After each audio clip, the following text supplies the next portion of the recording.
Welcome to my channel, my Showbiz Corner. Viewers, supporters, subscribers.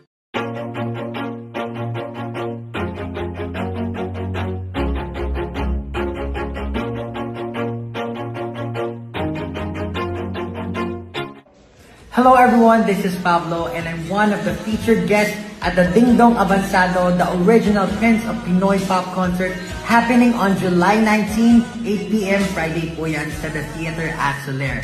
And alam niyo naman po na basta't kasama si Ding Dong Avanzado, isa na namang musical experience yan na hindi niyo makakalimutan. Tickets are still available at ticketworld.com.ph. See you guys! Hello everyone, this is Pablo and I'm one of the featured guests at the Ding Dong Avanzado, the original Prince of Pinoy Pop concert happening on July 19, 8 p.m. Friday po yan sa The Theater at Soler. And alam niyo naman po na basta't kasama si Ding Dong Avanzado, isa na namang musical experience yan na hindi niyo makakalimutan. Tickets are still available at ticketworld.com.ph. See you guys!